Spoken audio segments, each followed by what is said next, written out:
Give it up for David and everybody. Yeah.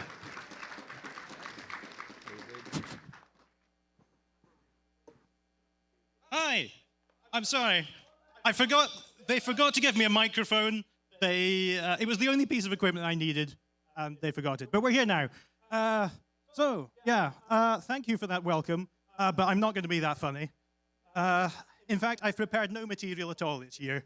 I was going to do it in the car on the way down, but the car rental place gave me a car from Quebec, and everything was in French, and I had to do mental arithmetic on the speed limit all the way down the I-90. I've got 65, that's multiplied by 10 divided by 6. I'm going at 110 kilometers per hour.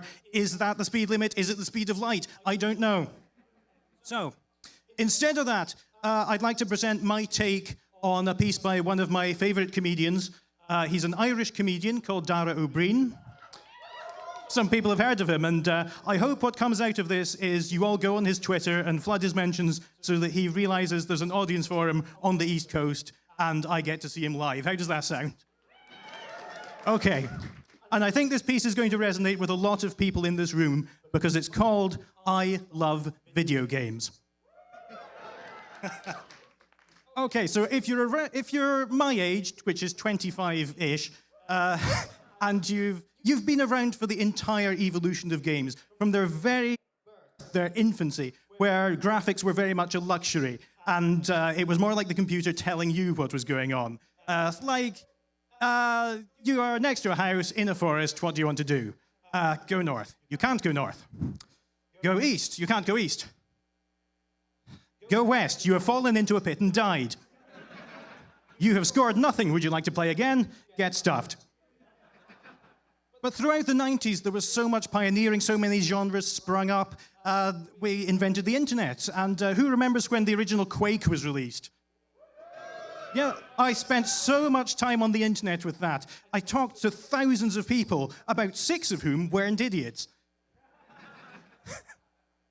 But now, there's a time in your life when you realize that you've got other responsibilities now and games are starting to leave you behind.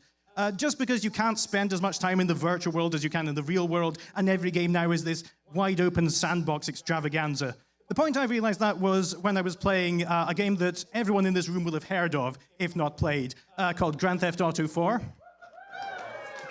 And the Grand Theft Auto series is a very controversial series because it's set in the criminal underground. And it's open world, so at any point you can grab someone by the neck and drag them into a back alleyway and shoot them in the head. I wasn't expecting approval from that, but nevertheless, I never got to that bit. Where I got stuck was when I was asked to steal a car on one side of the city and drive over to the other island so I could assassinate someone in the railway station. But he kept running away. So I had to go back every time to where I started the mission, start the mission again, and then drive all the way back.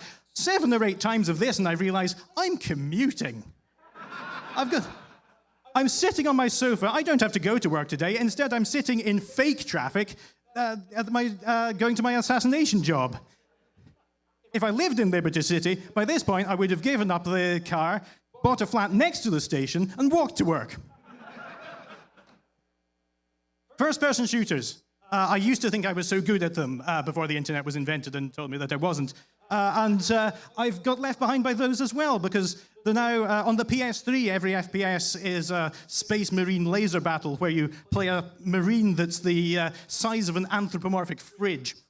And I'm sitting there on the sofa going, oh my God, I'm in a firefight. Which one of these buttons isn't crouch?